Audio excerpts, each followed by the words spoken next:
कोष्टी महाराज हे YouTube channel आजच subscribe करा, बेल आयकॉनवर क्लिक करा.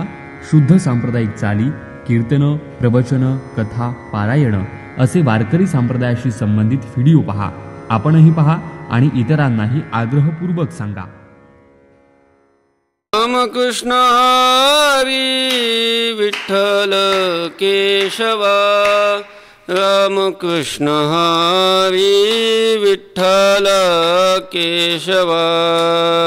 रामकृष्ण हरी विठ्ठल केशवा, रामकृष्ण हरी विठ्ठल केशवा.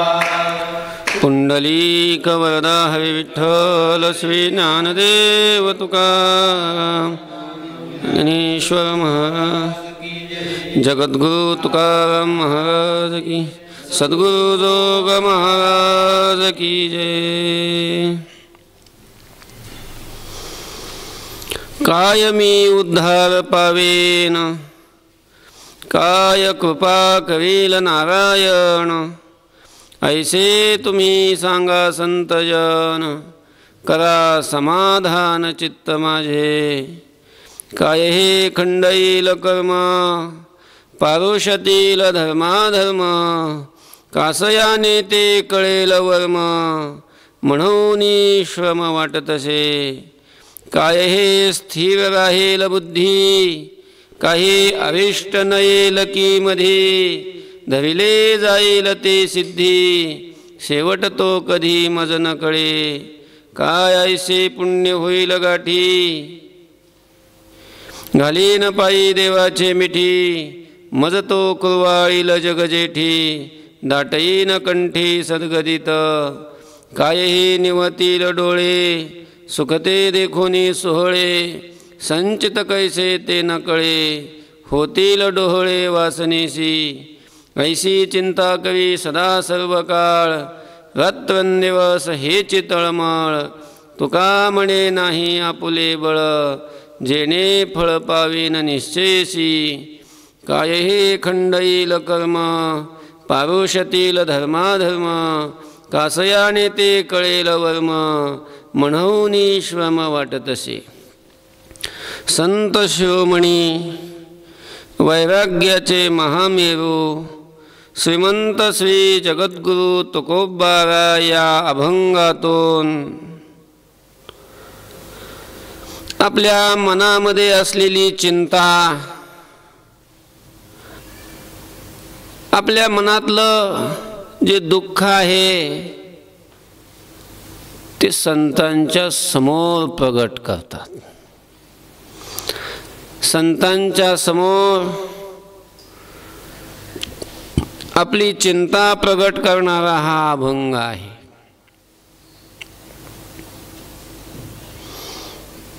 या जगामध्ये प्रत्येक जीवाच्या ठिकाणी चिंता आहे. चिंता नाही असा माणूस जगामध्ये दिसणार नाही. प्रत्येकाला चिंता आहे.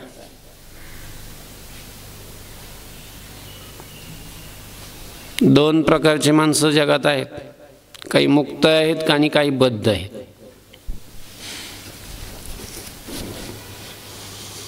चिंतारहितही आहे एक वर्ग, जो मुक्त अवस्थेला प्राप्त झाला.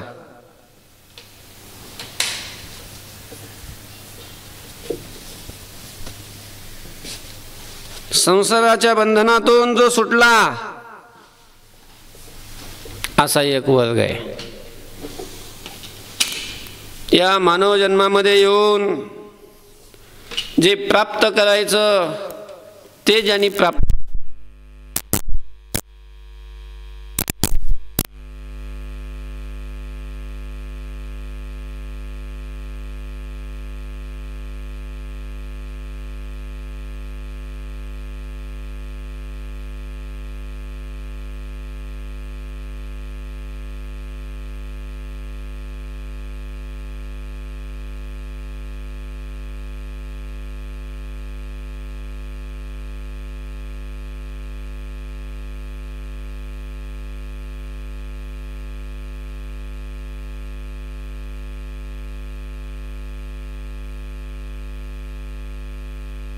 अवस्थेमध्ये आहे ते सगळ्याला चिंता आहे, प्रत्येकाला चिंता आहे.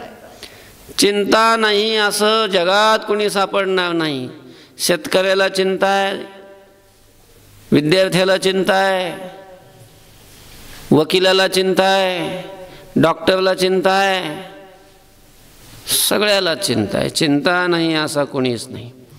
चिंतेचं स्वरूप फक्त प्रत्येकाचं काय आहे, भिन्न भिन्न अशा प्रकारचं आहे.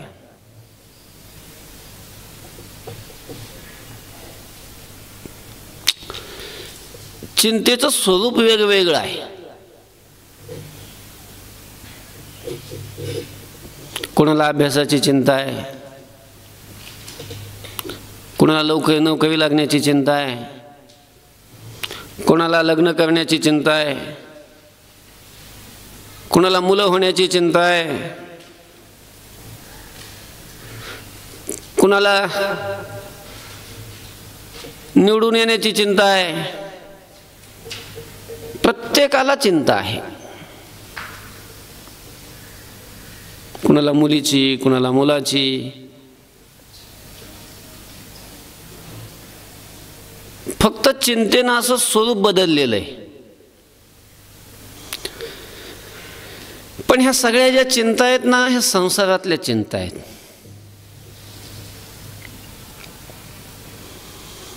बद्ध अवस्थेमध्ये जीवन जगणारे जे जीव आहेत त्या जीवाचे 3 प्रकार आहेत आणि सगळ्यांना चिंता आहे.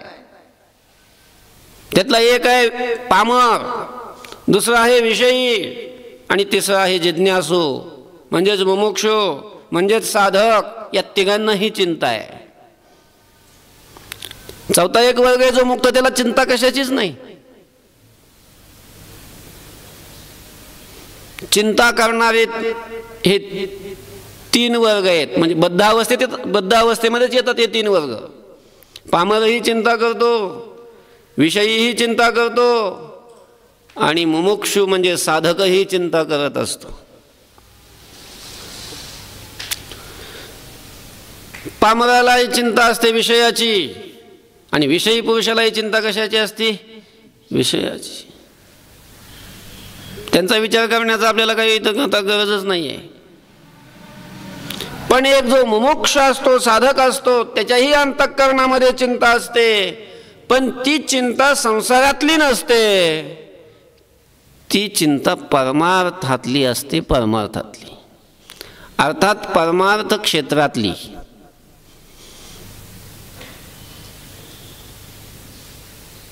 कशा स्वरूपाची असते ती चिंता?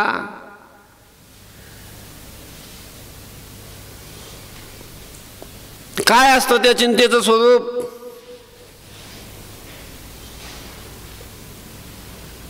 ते चिंतेचं स्वरूपच तुकोबारायांच्या या अभंगातून आपल्याला दिसतंय की परमार्थामध्ये जीवन जगणारा जो साधक आहे, ज्या साधकाने, ज्या मनुष्याने परमार्थातलं जे साध्य आहे ते साध्य मिळवण्याचा निश्चय केलेला आहे,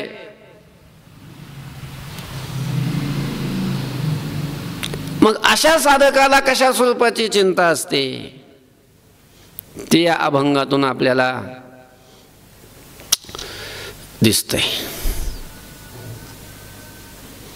कशाची चिंता असते, काय चिंता असते? परमार्थातलं फल मिळवण्याची चिंता असते. परमार्थातलं फल काय आहे? परमार्थातलं फल आहे मोक्ष. परमार्थातलं फल आहे भगवत साक्षात्कार.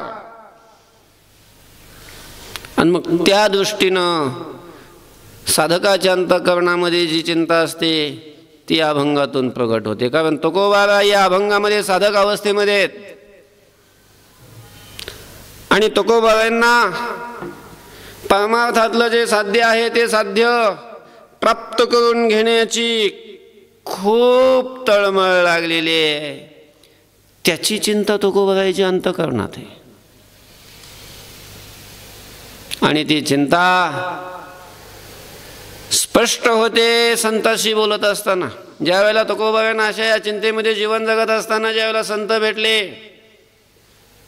काही सज्जन भेटले, तुकोबा धावून गेलेले आहेत, त्यांच्या चरणाला लागलेले आहेत आणि त्यांच्या समोर आपली चिंता प्रगट करतात, निवेदन करतात. कारण जे आत असतं ते आत दाबून राहत नाही, ते बाहेर येतं कधी ना कधी. कितीही दाबायचा प्रयत्न केला तरी ते राहतच नाही. कोणाला तरी ते विचारावं वाटतं. जशी एखादी माऊली आहे, ती पंढरीला गेलेली वारीला, आषाढी वारी आहे, खूप गर्दी आहे वारीमध्ये. माणसाला रस्त्याने चालता येत नाही आणि ती माऊली आपल्या स्वतःच्या मुलाला घेऊन गेलेली वारीला पंढरीच्या. कोणत्या तरी एका मठामध्ये तिनं ते आपली पिशवी वगैरे ठेवलेली आणि स्नानाला म्हणून चंद्रभागेला निघालेली. मुलाचा हात धरलेला आहे.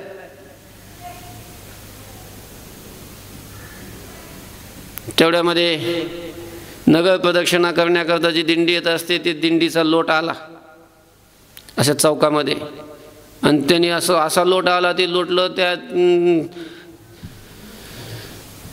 त्याच्यामध्ये तो मुलगा एका बाजूला गेला, ती एका बाजूला गेली. तसंच त्या माणसाने ढकली तिला एका बाजूला नेलं, त्याला एका बाजूला नेलं आणि आई लेकराची काय झाली, ताटातूट झाली.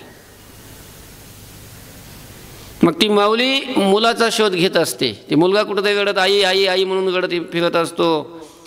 आई त्या मुलाला शोधत असते. आईला मुलगा हवा असतो. मुलगा कधी दिसेन असं झालेलं असतं, कधी एकदा मुलगा भेटेन अशा प्रकारचं झालेलं असतं. मुलाला तीच अवस्था प्राप्त झालेली असते, कधी आई भेटेल, कधी आई दिसेल.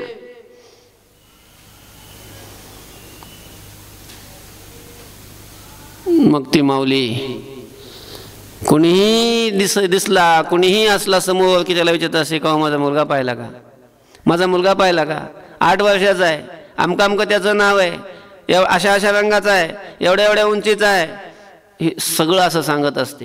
कोणी तिला विचारलंही नाही तरी ती स्वतः होऊन काय करत असते, विचारत असते.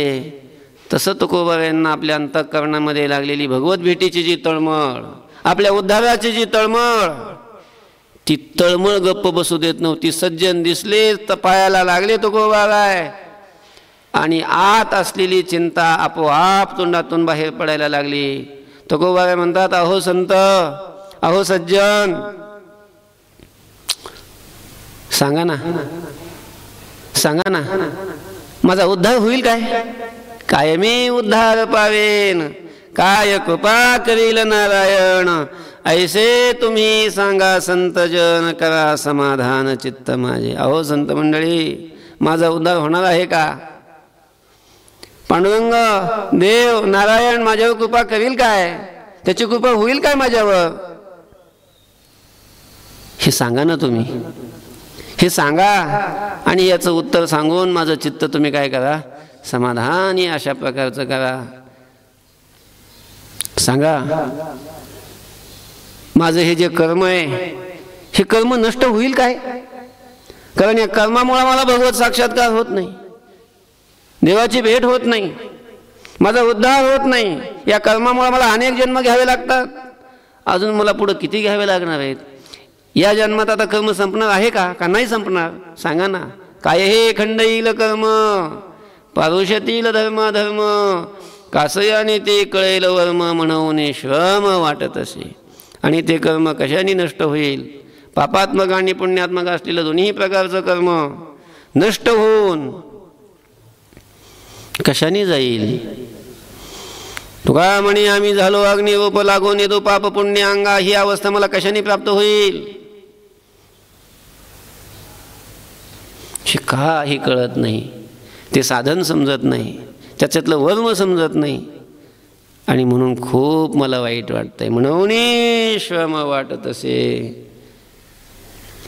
मी तर ठरवलेलं आहे की याच जन्मामध्ये माझा उद्धार करून घ्यायचा आहे,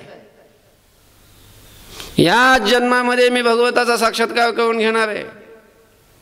तसा मी निश्चय माझ्या मनामध्ये केलेला आहे, माझ्या बुद्धीनं तसा निश्चय मी ठाम करून ठेवलेला आहे. पण संत मंडळी, तुम्ही सांगा ना, हा जो मी निश्चय केलेला आहे, या निश्चयावर माझी बुद्धी स्थिर राहील काय? फलप्राप्तीपर्यंत जर फलप्राप्तीला वेळ लागला तर तोपर्यंत मी या निश्चयावर राहील काय? माझी बुद्धी या ठिकाणून विचलित तर नाही होणार? स्थिर राहील माझी बुद्धी? सांगा ना, काय हे स्थिर राहील बुद्धी? काही अरिष्ट न येईल की मधी, धरिले जाईल ते सिद्धी, शेवट तो कधी मज न कळे. काय हे स्थिर राहील बुद्धी? सांगा ना, माझी बुद्धी स्थिर राहील? मनुष्य ज्या वेळेला संसारा सोडून ज्या वेळेला परमार्थामध्ये येत असतो आणि निश्चयाच्या दृष्टीने वाटचाल करत असतो, मनामध्ये निश्चय करून, फलप्राप्तीचा निश्चय करून, तर तो निश्चय करणं आणि फल प्राप्त होणं याच्यामध्ये खूप अंतर असतं. खूप अंतर असतो. खूप. परमार्थाची सुरुवात ही आणि सुरुवात आणि परमार्थातला शेवट याच्यामध्ये खूप अंतर आहे. खूप अंतर आहे. आणि मग तेवढं अंतर जाईपर्यंत, तेवढं अंतर संपेपर्यंत बुद्धी विचलित नाही झाली पाहिजे. असे कितीतरी साधक आहेत, या क्षेत्रात येतात, या क्षेत्रात येऊन या क्षेत्रातलं परमार्थातलं जे फल आहे, भगवत प्राप्ती, उद्धार स्वतःचा, ते करून घेण्याचा निश्चय करतात. काही अंतरापर्यंत वाटचालही करतात, पण काही प्रतिबंध आल्यानंतर त्यांची बुद्धी त्या निश्चयाहून काय होते? विचलित अशा प्रकारची होते. अस्थिर होऊन जाते बुद्धी. हा साधनेचा मार्ग, भगवत प्राप्तीचा मार्ग सोडून देतात आणि पुन्हा या संसाराच्या प्रवाहामध्ये वाहवले जातात. तुकोबारे म्हणतात, संत मंडळी, माझं असं तर नाही होणार? माझी बुद्धी स्थिर राहील? काय हे स्थिर राहील बुद्धी? बुद्धी माझी स्थिर राहील काय? कारण प्रतिबंध आल्यानंतर सुद्धा बुद्धी स्थिर राहणं गरजेचं आहे. सुरुवात आणि शेवट याच्यामध्ये खूप अंतर असतं. खूप खूप अंतर असतं. आंब्याला ज्या वेळेला मोहर लागतो ना, मोहर म्हणजे काय म्हणतात इकडं? बार. बार वेगवेगळ्या भागात, वेगवेगळ्या परिसरामध्ये वेगवेगळे नाव आहे त्याला. काही भागात मोहर म्हणतात, काही भागात बार म्हणतात, काही भागात तौर म्हणतात. तर आंब्याला ज्या वेळेला बार येतो म्हणजे मोहर येतो, किती असतो मोहर? त्या शेतकऱ्यांनी जर पाहिलं ना त्या आंब्याच्या झाडाकडे, असं वाटतं, हा यावर्षी काय नुसता उन्हाळ्यात आंब्याचा रसच खायचा आहे. पानच दिसत नाही झाडाचं, पानच, नुसता मोहरच दिसतो. आणि त्याला वाटतं एवढे आंबे आल्यावर भाजी करायची गरजच नाही.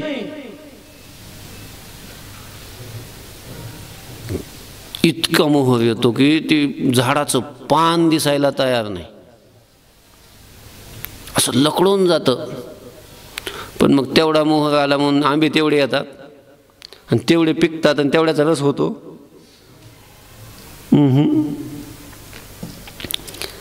इतका जरी मोहर आला ना, नुसतं एक आभाळ फिरलं, नुसतं एक आभाळ फिरलं की सगळा निम्म्यापेक्षा जास्त तो मोहर खाली पडतो, गळून पडतो. राहिला निम्मा, निम्माही नाही राहत, निम्म्यापेक्षा कमी राहतो. त्याच्यातला वाऱ्याने काय पडतो. मग काही असा राहिल्यानंतर काही त्याला अशा कैऱ्या येतात. कैऱ्या आल्यानंतर सुद्धा काही वाऱ्याने पडतात कैऱ्या, काही पोरं पाडतात. अशा सगळ्या संकटाला तोंड देत देत देत देत देत ज्या वेळेला त्याला पाड लागतो, पाड लागेपर्यंत किती कैऱ्या राहतात. फार थोड्या राहतात. आणि मग पाड लागला, एखादा पाड 1-2 पाड सापडले की मग तो मालक ती आंबा उतरीत असतो. आंबा उतरला आणि त्याला पिकू घातलं, पिकू घातल्यावर सुद्धा काही नसतात. म्हणजे पक्व दशेपर्यंत येईपर्यंत फार कमी आंबे पोहोचत असतात त्या ठिकाणी. तसं परमार्थामध्ये जेवढे येतात तेवढे साध्यापर्यंत पोहोचतातच असं नाही. बहुना झालं काय, मनुष्याणाम सहस्रेषु कश्चिद् यतति सिद्धये येततामपि सिद्धानाम कश्चिन्माम वेत्ति तत्वतः. हजारो मनुष्यामध्ये एखादा इकडे या मार्गात येत असतो. किती लोक आहेत जगामध्ये आणि किती परमार्थाला लागलेले आहेत, विचार करा जरा. हजारो माणसामध्ये एक येतो इकडं, आणि इकडं आलेले जे हजारो आहेत त्यांच्यामध्ये एखादा साध्यापर्यंत जातो. एखादा. विरळा पावे, विरळा पावे, विरळा. म्हणून साध्य फार दूर असतं. नुसतं सुरुवात केली म्हणजे लगेच साध्य प्राप्त होतं असं नाही. आणि मग साध्य प्राप्तीपर्यंत धैर्य धरून राहणं गरजेचं आहे. बुद्धीनं तोपर्यंत धैर्य धरलं पाहिजे.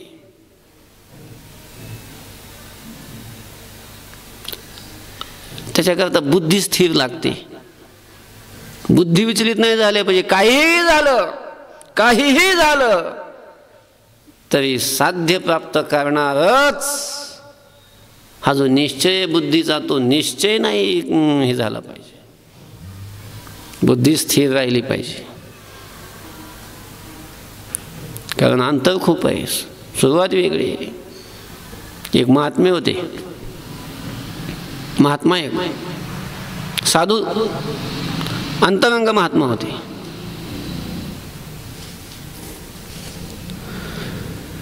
एका घरी त्यांचं नेहमी येणं जाणं असायचं. त्या घरामध्ये एक मुलगी होती लहान.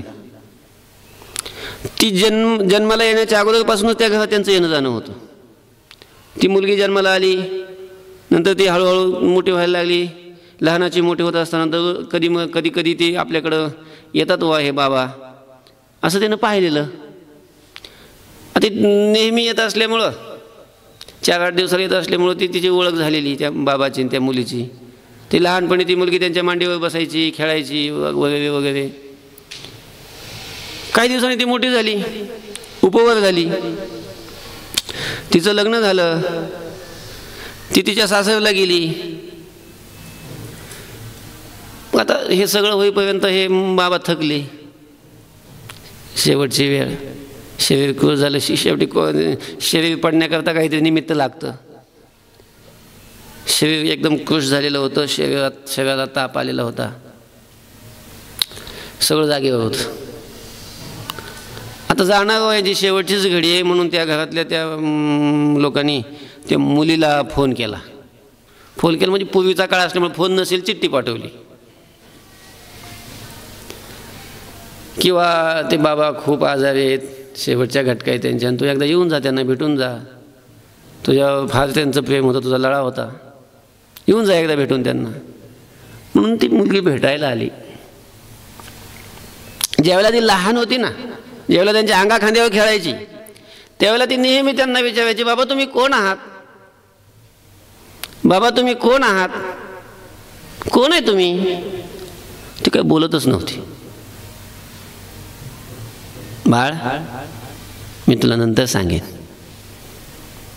अहो बाबा सांगा ना तुम्ही कोण आहे? बाळ सांगितलं ना तुला, मी तुला नंतर सांगेन, वेळ आल्यावर सांगेन. कधीच सांगितलं नाही. आता शेवटची घटका आली त्यांची, आता जाणार.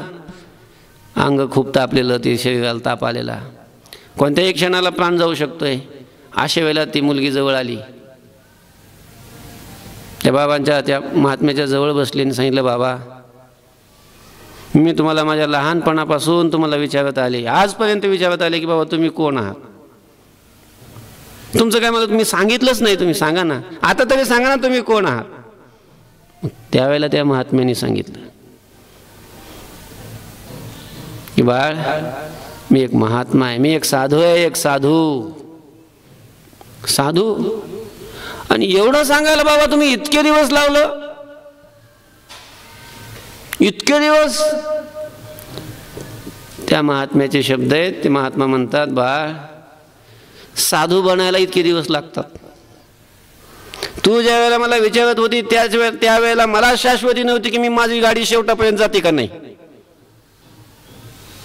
शेवटापर्यंत फलापर्यंत मी जातो की नाही, पोहोचतो की नाही, मला शाश्वती नव्हती.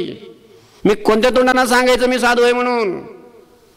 पण आज मला विश्वास आहे, आज शाश्वती आहे. मी आज आत्मविश्वासाने छातीवर हात ठेवून सांगू शकतो मी कोण आहे, साधू आहे, एक महात्मा आहे.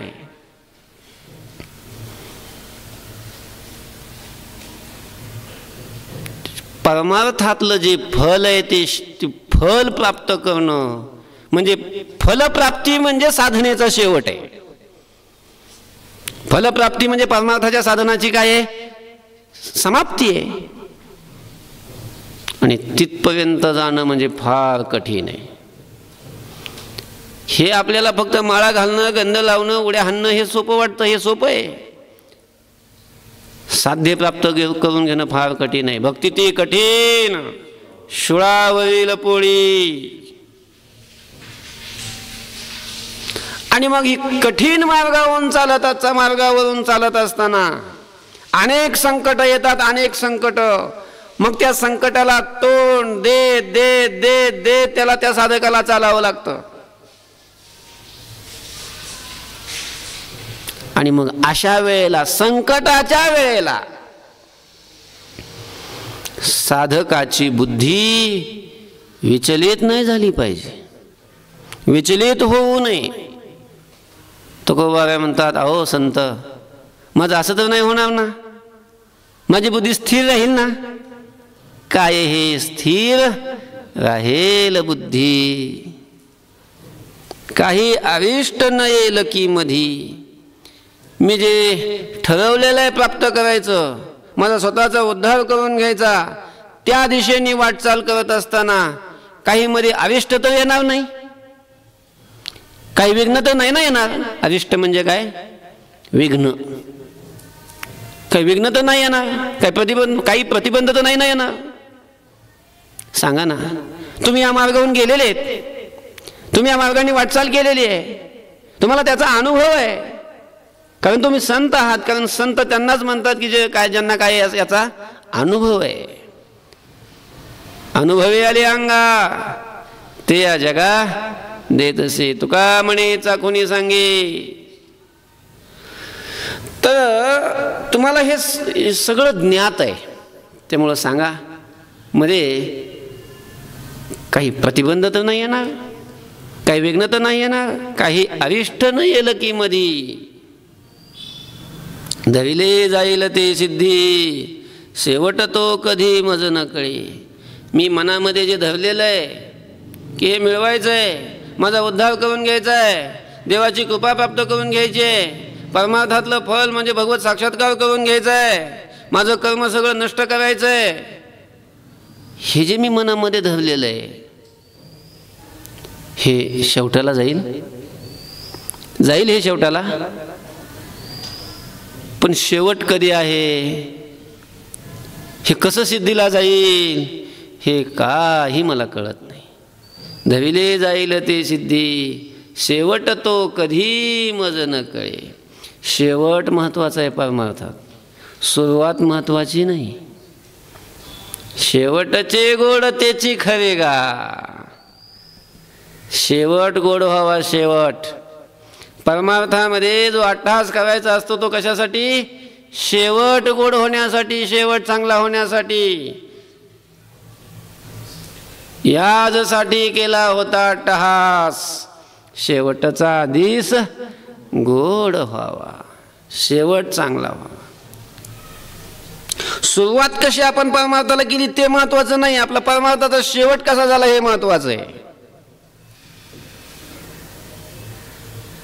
सुरुवात तर लय आपण भारी करत असतो, सुरुवातीला महत्व नाही, आपला शेवटापर्यंत गेलो का आपण, शेवट कसा झाला आपल्या परमार्थाचा त्याला महत्व आहे. तो गोवारे म्हणतात, हा शेवट कधी होणार आहे माझ्या साधनेचा, कुठं होणार आहे शेवट, कसा होणार आहे शेवट माझ्या साधनेचा, मग साध्यापर्यंत पोहोचून होणार आहे का मधूनच ही साधना संपणार आहे, हे काय काही मला कळत नाही. साधकाच्या अंतःकरणामध्ये शंका असतातच ना, कसा होईल वा शेवट, का मध्ये संपेल. अर्जुनाने सुद्धा भगवंताला हा प्रश्न विचारला होता ना.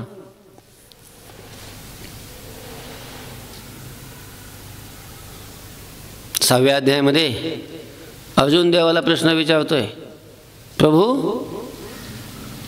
तुम्ही सांगितलं की हे मन स्थिर करायचं, बुद्धी स्थिर करायची, हे तर लईच कठीण आहे. वा चंचल मी मन कृष्ण परमाती बलवत दृढम तस्याम निग्रहम मन्ये वायु दुष्करम. ह्याला तर कितीतरी दिवस लागतील, हे का सहजासहजी शक्य आहे. आणि याची साधना करत असताना जर का याचं आयुष्य संपलं, मग याचं काय होईल. हा वाया तर नाही जाणार, हा नष्ट तर नाही होणार, हा अधोगतीला तर नाही जाणार. अयतिश्वेद्धयोपेतो योगाचरित मानसः अप्राप्य योग संसिद्धिम कामगतीम कृष्ण गच्छती. तो कोणत्या गतीला जाईल. त्या सिद्धीच जर प्राप्त नाही झाली, सिद्धीपर्यंत तो पोहोचलाच नाही, फलापर्यंत तो गेलाच नाही. हे कृष्ण कामगतीम गच्छती, कोणत्या गतीला हा जातो. हा नष्ट तर नाही होत. कच्चिन्न भयविभ्रष्ट छिन्ना भ्रमिव नश्यती अप्रतिष्ठो महाबाहो विमुळो ब्रह्मणपथी. ह्या ब्रह्मप्राप्तीच्या मार्गावरून तो असा विचलित होऊन बाजूला सरकून अवकाशामध्ये आलेल्या आभाळाप्रमाणे तो नष्ट तर नाही होत. प्रभू या माझ्या संशयाचं समाधान आपणच करू शकता. एतन्मे संशयम कृष्ण छत्तुमधस्य शेषतः त्वदन्य संशयस्यास्य छत्तान ह्युपपद्यते. असा अर्जुनाने प्रश्न विचारला. भगवान सांगतात की अरे अर्जुना, या क्षेत्रात जो आला तो कधीच नष्ट होत नाही. पार्थ नैवेह नामूत्र विनाशस्तस्य विद्यते नहि कल्याण कृत्कस्य दुर्गतीं तात गच्छति. अर्जुना, या कल्याणाचा जो मार्ग आहे, कल्याणाच्या मार्गावर जो आला, वाटचाल जो करायला लागला, कदाचित त्याची गती थांबेल पण दुर्गतीला नाही जात तो. तुकोबा यांच्या अंतःकरणामध्ये तीच शंका आहे. तेच भाव तुकोबा यांच्या अंतःकरणामध्ये प्रगट होतात की काय होईल माझं. बुद्धी जर विचलित नाही व्हायची, शेवटापर्यंत जाईल, मी मनाचे धरलेले ते सिद्धीला जाईल, त्याचा शेवट कसा होईल. तुकोबा म्हणतात हे मला काही कळत नाही, तुम्हाला हे कळतंय. अहो संत मंडळी, हे सांगा ना, शेवट तो कधी मज न कळे. काय ऐसे पुण्य होईल गाठी, घाली न पायी देवाचे मिठी, मज तो कुरवाळील जगजेठी, दाटईन कंठी सद्गदित. काय ऐसे पुण्य होईल गाठी. तुकोबा म्हणतात अहो संत, की ज्या पुण्याने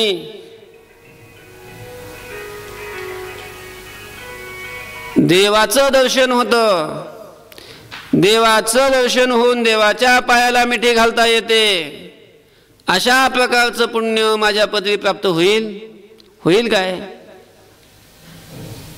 कारण देवाचं दर्शन होण्याकरता सुद्धा काय लागतं, पुण्य लागतं. पुण्य. पापी लोकांना देवाचं दर्शन कसं होईल.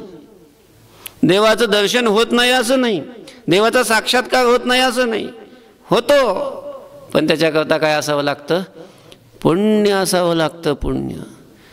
नामदेव यांना देवाचं दर्शन झालं, नामदेवावरती देवांची कृपा झाली. कसं काय झालं हो तुम्हाला हे.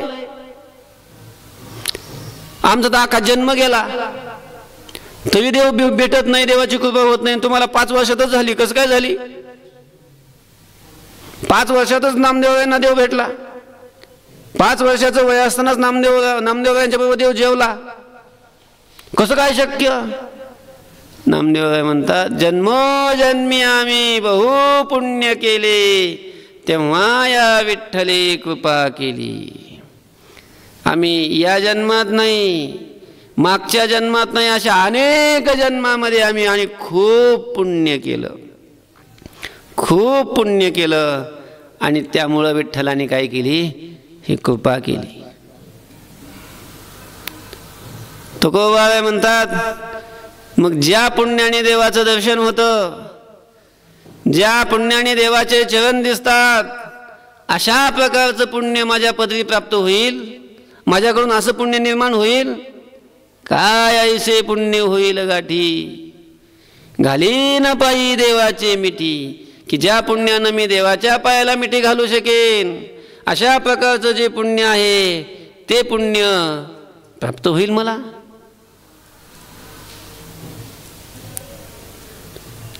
की ज्या पुण्यानं जसं ध्रुव बाळाने देवाच्या पायाला मिठी घातली.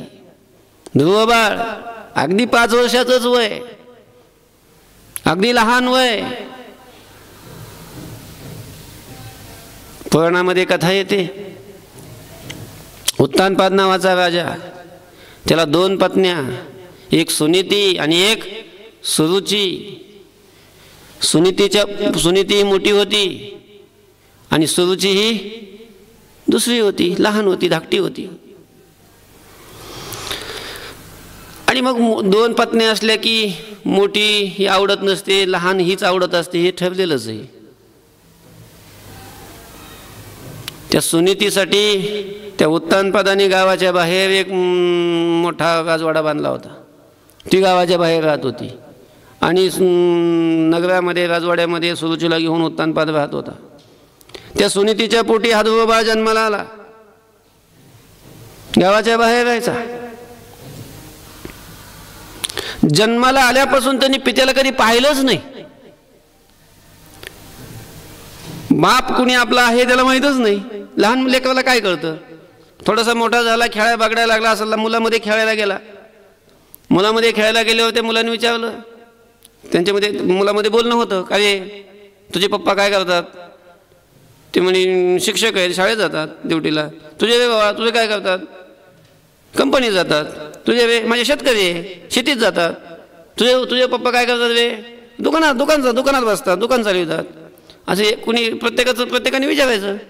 तसं मग ध्रुव बाळाला विचारलं ते मुलांनी, अरे ध्रुव, तुझे पप्पा कुठं असतात? तुझे बाबा काय करतात? ते म्हणे मला बाबाच नाही.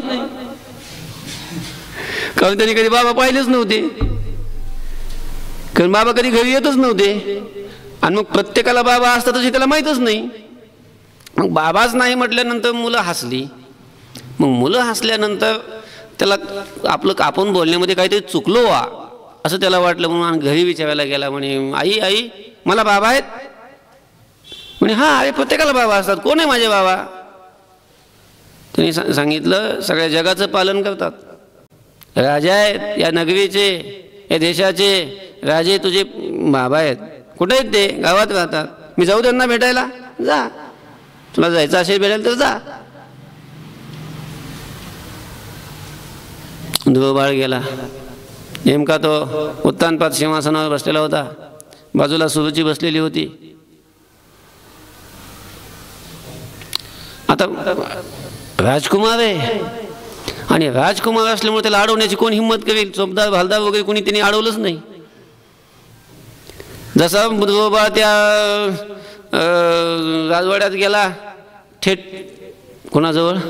राजाजवळ. आता कितीही केलं, न आवडतीचा जरी असला तरी मुलगा आहे ना. बाबा बाबा करत गेल्यानंतर त्यांनी ती उचललं, मांडीवर घेतलं. त्याला उचलून मांडीवर घेतलेलं काय त्या सुरुचीला सहन झालं नाही. लगेच जागेवरून उठली, त्याचा हात धरला, त्याला ओढलं बाजूला, लात मारली आणि पाडलं खाली. तुला त्या मांडीवर बसण्याची तुला अधिकार नाहीये. त्या मांडीवर बसायचं असेल तर माझ्या पोटातून जन्माला यावं लागेल. त्याला असं अपमानित केलं. ते रडत रडत आईकडे आला. आईने विचारलं, का रे बाळा, का रडतोस? झालेली सगळा वृत्तांत आईला सांगितला. ध्रुव बाळाने सांगितलं, आई मला बाबांची मांडी पाहिजे, मला बाबांच्या मांडीवर बसायचं, मी काय करू सांग? मला ती मांडी, ते पद, ते स्थान कोण मिळवून देईन? आईनं सांगितलं, बाळा आपल्याला दुसरा कोण वाली आहे? ज्याला बाकी कोणी संसारात वाली नसतं त्याला कोण वाली असतो? देव वाली असतो. ते स्थान तुला मिळवून देणारा फक्त देव आहे. देवच देऊ शकतो. कुठं आहे देव? अरे बाळा, तू अरण्यात असतो, इथं नाही भेटत गावात. ध्रुव बाळाने आईचे पाय धरले. आई, मी देवाला घेऊन येतो आणि देवा कोणते मी स्थान घेतो मागून, मला आशीर्वाद दे. काय वाटलं असेल ते माऊलीला? 5 वर्षाचं लेकरू आणि अरण्याचा रस्ता धरते. आपला मुलगा आपल्याला सोडून चालायचं दुःखही वाटलं तिला, पण माझा मुलगा भगवत प्राप्तीच्या मार्गावर निघालेला आहे, भगवत भेटी करता निघाला, याचा आनंद झाला. निघाला. ध्रुव बाळाने निश्चय केला, देवाचीच भेट घेईन, त्याच्याशिवाय परत येणार नाही. रस्त्यात हा खरंच याचा निश्चय आहे का, याची बुद्धी विचलित होते का, हे पाहण्यासाठी नारद आले. नारदाने त्याला समजून सांगितलं, अरे बाळा, कुठं निघालास तू? कोण तू? ध्रुव आहे मी, उत्तानपाद नावाचा राजा, त्याचा मुलगा आहे मी. का, कशाला निघाला तू? देवाला भेटायचंय मला. का भेटायचंय देवाला? माझा अपमान केलाय, माझ्या बाबांच्या मांडीवरून मला उठवलंय, ती मांडी मला प्राप्त करून घ्यायची. आईनं सांगितलंय की ते स्थान तुला देवच देऊ शकतो, त्या देवाला भेटायचंय, आणि त्या देवाला भेटल्याशिवाय मी जाणार नाही. अरे नाही बाळा, अरे देव हा अरण्यात आहे, अरण्यामध्ये खूप हिंस्र पशु असतात, पक्षी असतात, तुला खाऊन टाकतील. खूप भीती दाखवली, पण नाही, विचलित नाही. बुद्धी स्थिर जी होती, जे निश्चय केला होता सद्य प्राप्तीचा, ध्रुव बाळाची बुद्धी काय झाली नाही? अस्थिर झालीच नाही, विचलित झालीच नाही. देहं पातयामी वा कार्यं साधयामी. निश्चय ज्या वेळेला, नावच ध्रुव आहे, अढळ, जो ढळत नाही निश्चयावरून, त्यालाच काय म्हणतात? ध्रुव म्हणतात. नारदांच्या लक्षात आला याचा निश्चय, आणि मग नारदांनी सांगितलं, अरे ध्रुवा, जा, माझा आशीर्वाद आहे तुला, देवाची भेट होईल तुला. पण असं नुसतं अरण्यात जाऊन देवाची भेट होत नसते, मग तुला साधना करावी लागेल. काय करू महाराज साधना? त्याने सांगितलं, जा,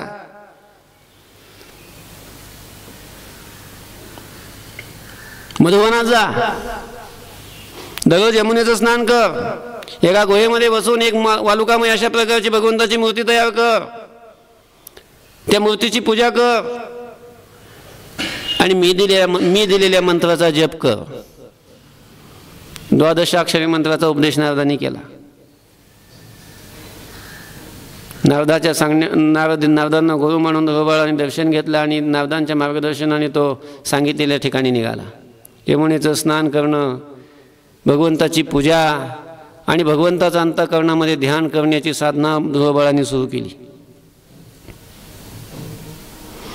ध्रुव बाळाने तपश्चर्या ही साधना कशी केली, पूर्णत वर्णन आहे. झाडाची पानं खाऊन साधना केली, पानं खाऊन.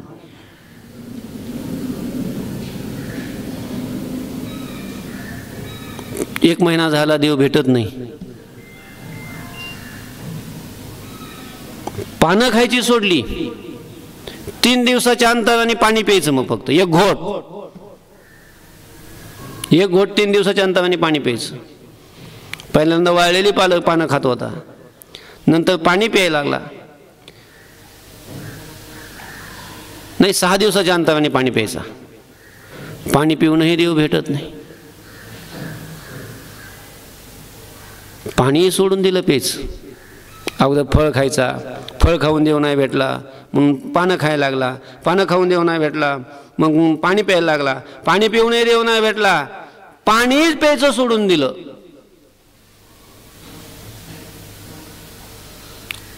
तरी देव नाही भेटला. आणि मग 5वा महिना ज्या वेळेला लागला, ध्रुव बाळाने ठरवलं आपली तपश्चर्या अजून कडक करावी लागेल, तीव्र करावी लागेल. श्वास घेत होता, आता श्वासच घेणार नाही. ठरवलं, भगवंताची पूजा केली, आसन लावलं, अंतःकरणामध्ये भगवंताचं ध्यान केलं आणि श्वास रोखला. आतापर्यंत केलेल्या साधनेनं त्या ध्रुव बाळाचा आत्मभाव एवढा व्यापक झालेला होता, चरात्मक झालेला होता, विश्वात्मक आत्मभाव झालेला असल्यामुळं ध्रुव बाळाने प्राण रोखले आणि सर्व जगाचे, सगळ्या विश्वाचे प्राणाचा निरोध होऊन बसला. सगळी घाबरली आणि भगवंताला शरण केले. म्हणे प्रभू, कोणीतरी तुमचा भक्त आहे, त्याने प्राणाचा निरोध केलाय तुमच्या दर्शनासाठी, तुम्ही जा आणि त्याला भेट द्या, त्याच्याशिवाय नाही तर सगळं जग नष्ट होऊन जाईल. ध्रुव बाळाला भेट देण्याकरता म्हणून भगवान त्या मधुवनामध्ये आले. आणि ऋषी मुनींना भेटत भेटत माझा ध्रुव कुठे आहे, माझा ध्रुव कुठे आहे शोध घेत घेत घेत ध्रुव बाळ ज्या गुहेमध्ये बसलेला होता त्या गुहेमध्ये आले. पाहिलं ध्रुव बाळ ध्यानस्थ आहे. अंतःकरणामध्ये भगवंताचं ते सुंदर रूप आत दिसत होतं. आत दिसणारं ते स्वरूप त्यालाच तो पाहत होता. बाहेर कोण आला आणि काय कोण काय काय बाहेरची आठवच नाही. असो ऐसा कोठे आठवची नाही. भगवान म्हणतात, अरे ध्रुवा मी आलोय. अरे तू ज्याच्याकरता एवढं साधना करतोस, तपश्चर्या करतोस, तू तुला भेट देण्याकरता आलोय, डोळे उघड. ध्रुव काय डोळे उघडायला तयार नाही. भगवंतानी ठरवलं की आता याच्या आत दिसणारं जे माझं स्वरूप आहे ते अंतर्धान केलं पाहिजे, त्याच्याशिवाय हा डोळे नाही उघडणार. आत भगवंताचं जे दर्शन होत होतं ध्रुव बाळाला, ते आतलं रूप भगवंताने अंतर्धान करून घेतलं. आणि मग आत रूप दिसना म्हणून हा परमात्मा गेला कुठं. आत दिसणारं मला ते रूप कुठं आहे कुठं आहे कुठे म्हणून त्यांनी असे आत दिसत नाही म्हणून डोळे उघडले. समोर आत जे दिसत होतं तेच समोर उभं आहे. चतुर्भुज रूप अतिशय सुंदर. शशंक चक्रम सकिरीट कुंडलम सपीत वस्त्रम सरशी रोहिक्षणम सहार वक्षस्थल कौस्तुभश्रियम नमामि विष्णुम शिरसा चतुर्भुजम. काय आनंद झाला ध्रुव बाळाला. ज्या देवाच्या भेटीकरता एवढा ध्रुव बाळाने अट्टहास केला होता, ते भगवंताचं स्वरूप ज्या वेळेला पुढं असेल दिसेल त्यावेळेला किती आनंद होईल, किती आनंद होईल. आपल्याला कसा सांगता येईल तो आनंद. उठला ध्रुव बाळाने साष्टांग देवाला दंडवत घातले. भगवंताचं ते सुंदर रूप पाहून भगवंताचं स्वरूपाचं वर्णन करावं अशी ध्रुव बाळाची इच्छा झाली. पण त्या रूपाचं वर्णन करायला शब्दच आठवणात. बालवय काय वर्णन करणार आहे. ज्या रूपाचं वर्णन वेदाला शास्त्राला करता येत नाही, ध्रुव बाळाला काय करता येणार आहे. पण भगवंताने त्याच्या मनातला भाव जाणला की याला आपलं वर्णन करायचं आहे. आणि भगवंतांनी कृपा करून फक्त आपल्या हातातला शंख त्याच्या गालाला लावला. आणि शंखाचा स्पर्श झाल्याबरोबर काय एवढं ज्ञान त्याला प्राप्त झालं. तो असं भगवंताचं वर्णन करायला लागला. ओम यंत प्रविश्य मम वाच मिमां प्रसुप्तां संजीवयत्यखिल शक्तिधर स्वधाम्ना अन्यांश्च हस्तचरण श्रवण त्वगादीन प्राणान् नमो भगवते पुरुषाय तुभ्यं. अशी स्तुती करायला लागला, अशी स्तुती करायला लागला की ती स्तुती ऐकून वेद लाजले. वेद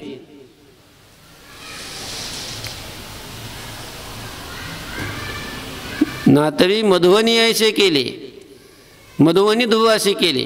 काय कपोल शंखे शिवतले आणि वेदाची मती ठेले लागला बोलो. ज्ञानोबाबांनी वर्णन केलंय.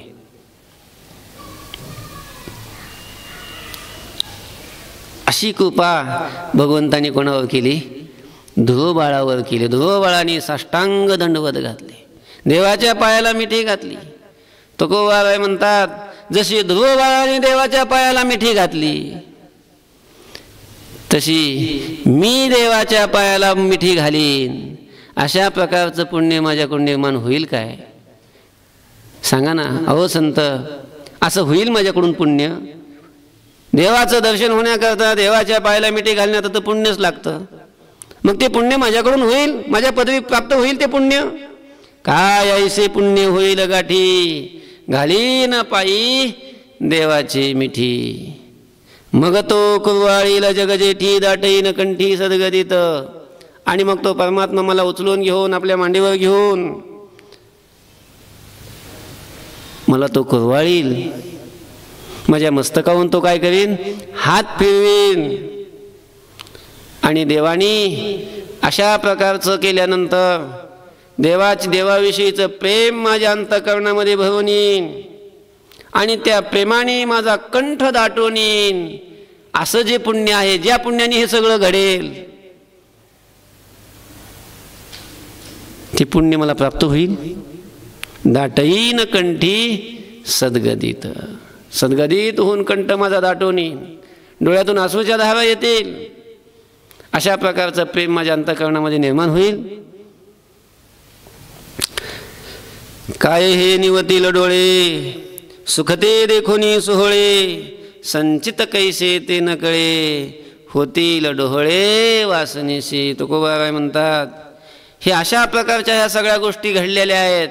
देव माझ्यासमोर प्रगट झालेला आहे, देवाने मला दर्शन दिलेलं आहे, मी देवाच्या पायाला मिठी मारलेली आहे, देवाने मला उचलून घेतलेलं आहे, माझं मस्तक कुरवाळलेलं आहे, देवाने मला अतिशय प्रेमाने आलिंगन दिलेलं आहे. अशा प्रकारचं हे सगळं पाहणं, हे जे सुख आहे, हे सुख माझ्या डोळ्याला दिसेल. सुखते देखोनी सोहळे, हे सुखाचे सोहळे देखोनी डोळे निवतील काय, माझे हे डोळे शांत होतील काय. म्हणजे हे कधी घडेल, हे असं घडून माझे डोळे शांत होणार आहेत का, म्हणजे असेच माझे डोळे राहणार आहेत, यांची इच्छा कधीच पूर्ण होणार नाही. सांगा ना अहो संत, सांगा ना. संचित कैसे ते न कळे, माझ्या संचितामध्ये देवाची भेट आहे का देवाची भेट नाही हे मला काही कळत नाही. माझं संचित कसं हेही कळत नाही. पण माझी वासना खूप दिवसापासून आहे देवाच्या दर्शनाची, आणि ती इच्छा वासनेची वाढतच चाललेली आहे. होतील डोळे वासनेशी, ऐशी चिंता करी सदा सर्व काळ, रात्रंदिवस हेची तळमळ, तुका म्हणे नाही आपुले बळ, जेणे फळ पावेन निश्चयसी. तुकोबाराय म्हणतात, अहो संत, मला अशा प्रकारची ही चिंता लागलेली आहे. सदा सर्व काळ ऐशी चिंता करी, सतत सतत मी अशी चिंता करतो. रात्रंदिवस मला हीच तळमळ लागलेली आहे की देवाची भेट कधी होईल, मला देव कधी भेटेल, देवाची कृपा माझ्यावर कधी होईल, माझा उद्धार कधी देव करणार आहे. रात्रंदिवस. तुकोबाराय म्हणतात, अहो संत, मला अन्न गोड लागत नाही, मला पाणी गोड लागत नाही, मला झोप लागत नाही.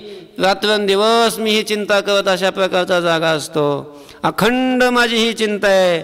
ऐशी चिंता करी सदा सर्व काळ, रात्रंदिवस हेची तळमळ. अहो महाराज म्हणले, मग तुम्हाला जर एवढी तळमळ आहे तर तुम्ही स्वतः देवापर्यंत पोहोचा ना साधना करून. तुकोबाराय म्हणतात, अहो संत, माझ्यात तेवढं बळ नाही ना, तेवढी ताकद, तेवढी शक्ती जे पाहिजे तेवढी माझ्यामध्ये नाही आहे, मी शक्तीही नाही. तुका म्हणे नाही आपुले बळ. तुकाराम महाराज म्हणतात की आपुले बळ नाही, की जेणे फळ निश्चयसी पावेन, ज्या बळाच्या योगाने फळ मी निश्चयानं प्राप्त करून घेईन, अशा प्रकारची शक्ती माझ्यामध्ये नाही आहे. मी शक्तीही नाही, आम्ही देवा शक्तीहीने, भाकुतेने करुणा अशी आम्ही शक्तीहीन आहोत. आणि म्हणून मी तुम्हाला विचारतोय, सांगा ना असं होईल काय. आणि असं होणार नसेल तर तुम्ही सांगा ना देवाला माझ्याकडे येण्याकरता, मला दर्शन देण्याकरता. तुम्हाला भेटला असेल ना तो, तुम्हाला बोलत असेल ना तो, तुमच्याजवळ दररोज येत असेल ना तो, तुम्ही त्याच्याजवळ जाता ना तुम्ही त्याच्या, मग सांगा ना हे असं कधी घडेल. देईल मला देव भेट, होईल माझं कर्म सगळं नष्ट. काय हे खंड येईल कर्म, पारुष्यतील धर्माधर्म, कासयाने ते कळेल वर्म, म्हणून श्रम वाटत असे. पुंडलिक वरदा हरे विठ्ठल, ज्ञानदेव तुकाराम, माऊली ज्ञानेश्वर महाराज की जय. विठ्ठल विठ्ठल विठ्ठल विठ्ठल विठ्ठल विठ्ठल विठ्ठल विठ्ठल विठ्ठल. पुंडलिक वरदा हरी विठ्ठल, श्री ज्ञानदेव तुकाराम, माऊली ज्ञानेश्वर महाराज की जय.